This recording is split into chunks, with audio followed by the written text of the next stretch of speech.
Salut à tous, je suis avec Elodie Arnoux, une étoile montante. Dans le ciel.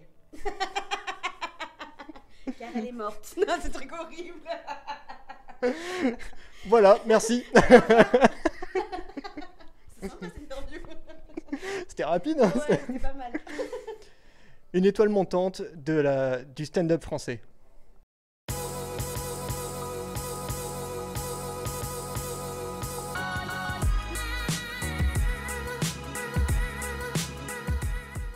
Elodie, salut. Salut. Donc, ton truc à toi, c'est l'humour, la comédie, où tu invites tout le monde à partager tes envies de la journée. Voilà, moi, ce qui est important à dire, c'est que il t'arrive quelque chose dans la journée, et puis tu peux le retransmettre immédiatement dans une vidéo. Oui, ouais, c'est vrai. C'est vrai que moi, j'aimerais bien parler de tout ce que j'ai dans la tête pendant mon spectacle, mais je peux pas avoir un spectacle de 16 heures, donc... Ou alors il faudrait donner des petits croissants, des trucs comme ça pendant le spectacle. Mais du coup, j'en profite, je fais des petites vidéos. Dès qu'il y a quelque chose qui me frustre, qui m'énerve, qui me fait rire dans la journée, je le note, je le garde en tête. Et après, je me dis, le soir, j'en fais une petite vidéo. Ben, tu sais, comme la vidéo de la gynéco qu'on disait tout à l'heure, là, la vidéo de la gynéco, c'était vraiment... Je revenais d'un rendez-vous chez gynéco et je me suis dit, c'est quand même terrible, chaque année, on se fait humilier, nous les filles, par un médecin qui vous dit mettez-vous des laines pas avant et mettez-vous cul nu. Et puis on revient, on a honte, c'est horrible. On essaie de faire des petites blagues où parfois ils nous font mal, on dit rien, on est là, on dit rien, on est poli. Et vraiment, je me suis dit mais c'est pas possible, faut que quelqu'un en parle de ce moment-là. Et je me suis dit bah vas-y. Je vais faire une vidéo, ce qu'on rêve de dire au gynéco, aïe, tu me fais mal, connasse, ou vous n'avez pas retrouvé quelque chose. Voilà, tout ce qu'on peut penser qu'on est chez le gynéco et qu'on est gêné. Moi, j'en ai fait un exutoire dans une vidéo, voilà. Donc voilà, toi tu fais ces vidéos Ouais. sur les réseaux, Ouais. sur Facebook, sur Instagram. Je vois que tu mets beaucoup de stories aussi. Ouais, je fais beaucoup ça. Ouais. Ça, c'est vraiment les pensées, c'est vraiment des one-shots, c'est les pensées du jour. Et c'est Aujourd'hui, ça. la pensée du jour, c'était je me désabonne des comptes Instagram qui montrent des fesses. Parce que ça me fait beaucoup trop de mal. En fait, toutes les meufs, les fit girls là, qui sont hyper bien gaulées, bah nous on est là, on s'abonne les filles et puis on like des fesses toute la journée, on est contente. Et en fait, ça nous fait, on culpabilise, on se dit putain, moi j'ai pas des fesses comme ça. On fait des squats alors que ça n'a aucun intérêt de faire des squats. Et c'est pour ça que je m'abonne pas personnellement au Fit Boy, tout ça, parce que ça fait mal, quoi. Donc aujourd'hui, sur ma story Instagram, j'ai lancé le mouvement No More Bull, qui veut dire plus de fesses en anglais. Et ouais, vraiment, c'est mes pensées du jour. C'est vraiment. Et aujourd'hui, je me suis dit, putain, j'en ai marre. Allez, j'en ai marre de regarder les culs, c'est bon. Ou alors maintenant, je me suis abonnée au cul moche. Je me sens mieux du coup. Et du coup, on se sent mieux. Ça me fait du bien. Donc voilà, c'est vraiment à l'image de ces blogueurs et influenceurs. C'est la comédie d'aujourd'hui se joue aussi bien sur les planches que sur les réseaux. Ah mais oui. C'est devenu obligatoire. Bah sur les planches, oui, parce qu'il faut avoir un bon spectacle quand même, tu vois. Faut pas que les gens ils payent. Et puis sur les réseaux, ça permet aux gens de te connaître, d'avoir une communauté qui te suive. Et ça marche maintenant beaucoup mieux que la télévision, parce que la télévision, les gens ils vont pas forcément te suivre. Ils vont dire ah elle est marrante la fille, mais ils vont pas suivre le nom, ton actualité, où tu passes, dans quelle ville et tout ça. Donc maintenant, c'est vraiment les réseaux sociaux l'outil essentiel pour les humoristes. Et puis en plus, moi, ça me permet de rigoler, de mettre toutes les perruques que j'ai chez moi, parce que j'en ai 1 milliard. Je lui dis, toutes mes soirées déguisées, rentabilisées. Et surtout, ouais, c'est un exutoire, quoi. Il y a un truc qui m'énerve, je vais en parler, je vais en faire une vidéo. J'ai essayé d'en tirer un truc rigolo. Alors, ton spectacle est basé sur l'âge. Oui. T'en parles énormément, c'est quelque chose qui te préoccupe. Oui. D'ailleurs, je vous mets au défi d'essayer de lui donner un âge, de trouver son âge. C'est impossible. Impossible, vous n'allez pas y arriver. J'ai connu le big deal. Un indice. Ça m'amène à cette question. Est-ce que tu as peur de vieillir ? Oui, ouais, bien sûr. Bien sûr, j'ai peur de vieillir parce que, voilà, tout ce qui est... Enfin, c'est comme... Enfin, je sais pas, je pense que beaucoup d'humoristes sont très angoissés. On pense à la mort directement. J'ai 30 ans, je vais bientôt mourir. Un truc existentiel on vieillit, ça veut dire qu'un jour on va mourir, qu'il faut que je fasse des enfants, des trucs comme ça. Et du coup, on pense à ça. Et en plus, moi, j'ai un côté aussi où je suis restée très très gamine. Par exemple, je prends encore mon goûter avec des bichocos et du chocolat chaud à 16h, quoi. Et ça, depuis que j'ai 8 ans, ça n'a pas changé. Et je me dis, putain, à mon âge, il faut que j'arrête de faire des trucs comme ça. Il faut que je mature. Sinon, je prends un café, non, je prends un kawa maintenant, merde. Et donc, c'est un peu ce paradoxe-là où je vois que je vieillis et du coup, ça me stresse. Et en même temps, je vois que dans ma tête, je vieillis pas et du coup, ça me stresse. Je me dis, je suis pas à la hauteur Donc voilà, c'est un peu tout ça dont je parle dans le spectacle. Et ce qui me rassure, c'est que beaucoup de personnes de mon âge, sont pareils. En fait, ils me disent, oh, ben, on est complètement pareils. Et du coup, ça me rassure. Je confirme. Je suis un peu plus jeune, mais je confirme. Donc voilà. Tu as accordé plusieurs vidéos dédiées à Lyon et aux Lyonnais, Oui. où tu énumères les clichés et les coutumes des Lyonnais, entre autres les 69 commandements. Oui, en fait Lyon, ouais, c'est une ville à laquelle je suis très attachée parce que en fait j'ai grandi à Grenoble jusqu'à mes 17 ans.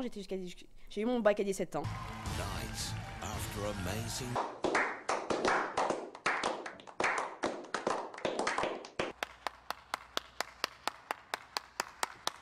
Merci. Et, et après, j'ai fait la suite de mes études à l'INSA à Lyon. Donc, j'ai été pendant 5 ans à Lyon. Et donc, j'ai adoré cette ville-là parce que c'est les années étudiants en plus. Tu es en coloc, tu fais n'importe quoi. Tu vas vomir rue Sainte-Catherine. Enfin, c'est génial. Interdit. C'est interdit. Faites-le. Tu donnes rendez-vous place Bellecour et tu as vraiment les trucs que font tous les Lyonnais. En fait, j'avais fait ça à Grenoble à l'époque, parce que j'ai grandi à Grenoble aussi. Je me suis dit, mais j'étais aussi super longtemps à Lyon et j'adore cette ville. Ça serait cool de le faire aussi pour les Lyonnais. Et puis voilà, donc comme j'ai passé beaucoup de temps à Lyon, voilà, j'ai voulu faire une petite liste des Lyonnais, des expressions aussi, parce que quand je suis arrivée à Lyon, on m'avait dit des pélos, je suis refait, c'est cher drôle, mais qu'est-ce qu'il dit? À Marseille, ils ont le tarpin. Tarpin, ouais.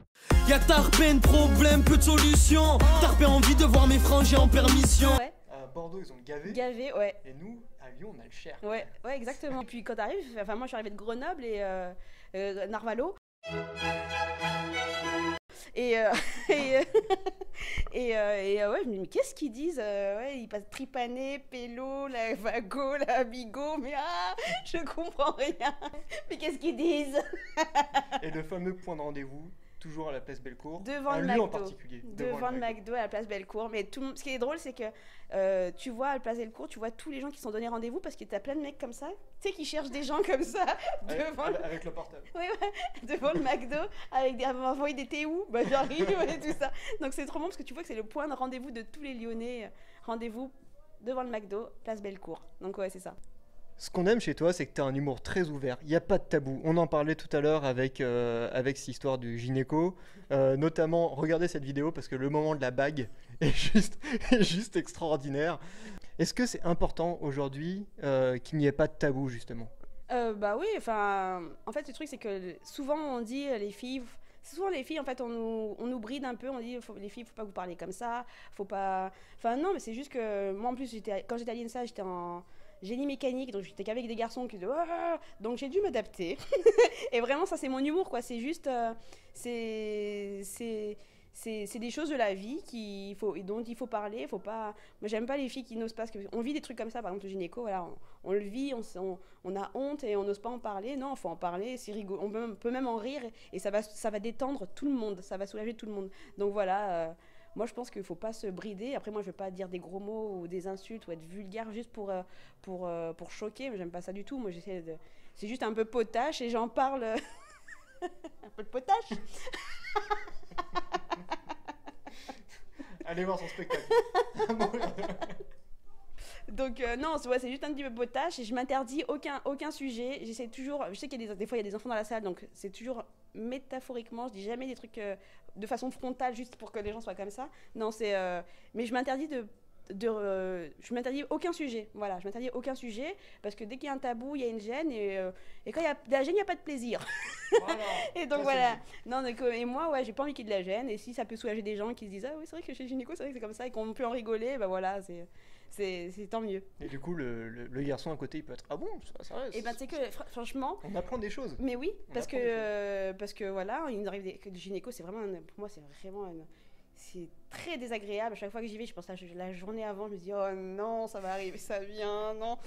Et sur les commentaires des vidéos, j'ai vu des mecs qui disent mais sérieux, il vous arrive ça? Donc vraiment, en fait, les mecs savent pas ce qu'on vit, quoi. Et on vit ça chaque année. C'est horrible. Mais non, on peut faire des échographies comme ça sur le ventre quand personne se déshabille. Donc, en une phrase, oui. C'est un sujet, voilà, on rigole un petit peu au moins, mais c'est important d'en parler. En une phrase, peut-on rire de tout?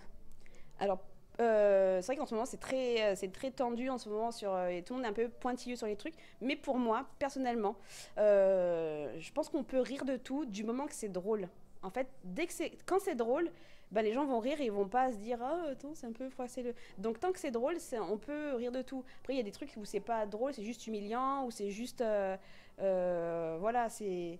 Donc pour moi on fait des blagues des fois. Il y a des blagues, j'ai des potes humoristes, du coup on fait des blagues sur moi où c'est ça peut être à la fois très vexant, mais comme c'est hyper drôle, bah je me marre quoi.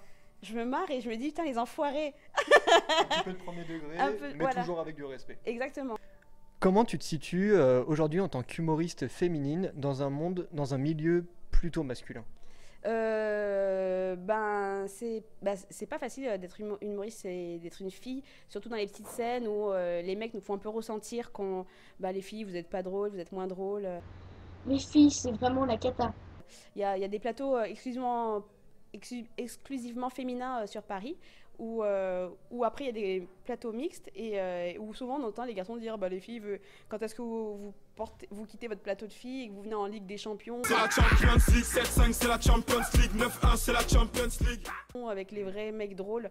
Enfin voilà, c'est très macho, mais moi je suis contente parce qu'il y a l'humour féminin qui se développe de plus en plus et la parole des femmes se libère parce qu'en fait il faut savoir que l'humour ça a toujours été très dominé par les hommes. À la base, il n'y avait que des hommes qui faisaient des blagues. Et en fait, nous, les filles, on a eu l'habitude de prendre cette empathie envers les garçons. Par exemple, quand un garçon fait une blague sur son zizi, on va rigoler. Mais alors, quand c'est une fille, les mecs vont avoir plus de mal à faire le même travail. Mais bon, il y a de plus en plus de filles qui arrivent, qui libèrent la parole des filles. Il y a des meufs géniales comme Tania Dutel ou Blanche Gardin qui, elles envoient. Et du coup, nous, derrière, on peut... elles débroussaillent. Et nous, derrière, on peut y aller. Et voilà, c'est super parce que du coup, il y a plein de meufs des super meufs qui montent en ce moment et tant mieux, ça fait du bien. Alors, quel est le meilleur compliment qu'on pourrait te faire à la fin d'un spectacle ? Moi, à la fin du spectacle, le meilleur compliment qu'on peut me faire, c'est quand une personne me dit j'ai passé une journée de merde et grâce à vous, j'ai rigolé aujourd'hui. Ça, c'est vraiment parce que moi, une journée où on rigole, c'est une journée qui n'est pas perdue. Donc vraiment, c'est le meilleur compliment qu'on puisse me faire. Moi, je suis là vraiment pour ça, c'est du divertissement. C'est vraiment, j'aime bien faire rire les gens et puis après, je m'en vais. J'attends même pas à la fin du spectacle, j'attends même pas les applaudissements. Je salue, je m'en vais tout de suite. Je suis vraiment là pour les divertir. Donc c'est vraiment pour ça. Un truc qui me fait rire aussi que j'entends des fois pendant le spectacle, c'est par exemple hier il y a un mec quand j'ai fait une blague et il m'a dit il était mort de rire, il me disait mais pourquoi t'es comme ça. Donc ça m'a fait rire parce que je sentais qu'il y avait comme une incompréhension. Qu'est-ce qui lui arrivait à cette fille auquel pense à ça. Donc c'était drôle où des fois j'entends les cons, ça me fait rire parce que je me dis ils m'ont cerné quoi. Ils ont compris qui j'étais. Donc ouais non ça c'est cool et non c'est vraiment quand quelqu'un me dit j'ai passé une mauvaise journée et grâce à j'ai passé une bonne journée. Voilà. Donc si vous allez à un de ces spectacles, à la fin, avant qu'elle parte, vous dites merci pour ce moment, un truc dans le genre. On a passé une super bonne journée. Voilà. Et ça va lui faire super plaisir. Voilà. C'est simple au lieu de vous faites ouais on a passé une bonne journée. Voilà. Grâce à toi. Vous pouvez retrouver Elodie qui se produit au Café Théâtre Le Boui-Boui du mardi au samedi à 19h jusqu'au 29 septembre. C'est pas compliqué, 5 dates par semaine jusqu'au 29 septembre. Alors faut venir, ok. Il faut venir parce que ça fait beaucoup. Ça force le respect. Vous pouvez aussi la retrouver au Lion du Rire, le festival du Lion du Rire, qui sera le 12 mai prochain, une initiative qui prend en compte les nouveaux talents du stand-up français. Oui. Et c'est quand même une bonne chose. C'est même pas les stand-up français, c'est stand-up lyonnais, parce qu'en fait c'est un homme qui s'appelle Farid Nasri qui a eu l'idée de cette initiative et qui connaît beaucoup de monde sur Lyon et il a fait beaucoup les cafés-théâtres, donc il connaît beaucoup d'humoristes lyonnais. Et il s'est dit, il y a un vrai talent à Lyon, il faut les mettre en avant. Et il a fait ce festival où vraiment il n'y a que des Lyonnais. Il y a notamment Yanis Kebab ou Herman Meva qui sont actuellement au Jamel Comedy Club. Il y a Jacques-Henri Nader, moi-même qui sommes au Boui-Boui. Et donc voilà, il les réunit tous. Et voilà, on va faire un énorme spectacle pour pouvoir... pour que le public lyonnais en fait puisse découvrir les humoristes lyonnais, les talents locaux, et parce qu'il y en a beaucoup et pour refaire revivre le café théâtre lyonnais quoi. Merci beaucoup, Elodie. Merci à toi. Salut.